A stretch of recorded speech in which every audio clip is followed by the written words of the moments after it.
It's absurd. I mean, the rule's absurd. It's made up by people who never play the position. You're asking defensive guys to do something. Basically, you're asking defensive guys not to hit the quarterback.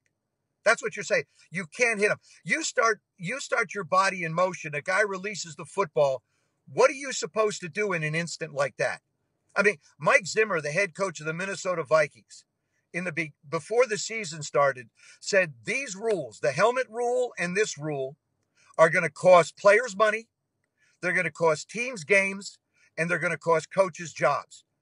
You know, the shot of Mike McCarthy on the sidelines basically saying, and you could read his lips, what is he supposed to do?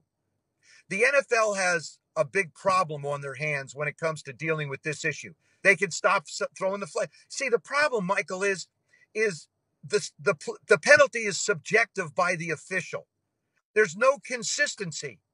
You know, there was one, I guess, with Dak Prescott yesterday, too, that got flagged. You know, the Myles Garrett one with the Cleveland Browns against Ben Roethlisberger. The second one, I think that Clay got called on. He tackled him around the waist. What are you supposed to do? This is my question to the NFL. What is the defensive player supposed to do? Would somebody please explain it to him? And you know what? They're probably going to have to say, we don't want you touching a quarterback. You're not allowed to tackle him. You're not allowed to hit him, because that's about where it's going. It has reached the point of absurdity. It really has. Well, look at Drew Brees yesterday. The guys don't want to hit Drew Brees because he's running. So what does he do? He spins out, scores a touchdown. I mean, basically these rules are changing. They're changing the game of football, and they're making it much more difficult to play defense in this league. You wanted an offensive game, I understand that.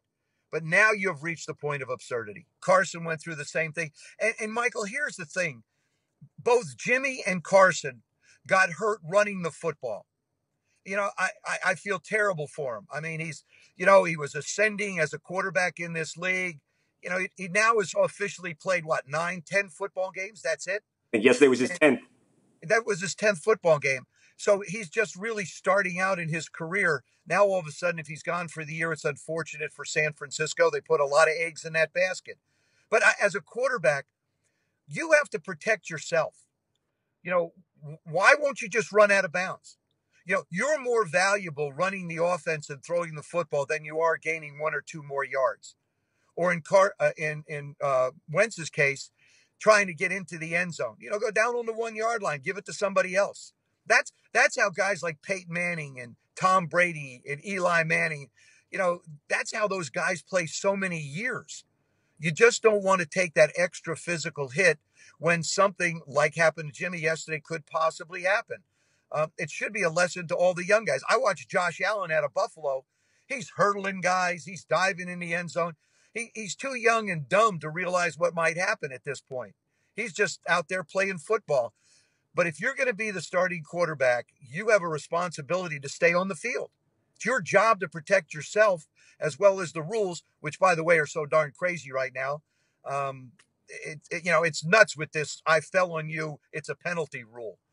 But I mean, I feel bad for Jimmy. I really do. He's 26 years old. Jimmy Garoppolo is, Joe. Have to sit out this year. Can he come all the way back from this? Does this take something away from him going forward? Not at all. As a matter of fact, probably the one thing that actually is in his favor to a little bit is he got hurt so early into the season. We get antsy as players. It's our nature. We want to get out there a little bit quicker. We want to do a few more things, maybe a little bit more than we possibly should. The most important thing Jimmy's going to have to do is be patient. He's going to have to be patient. He's going to have to follow the instructions.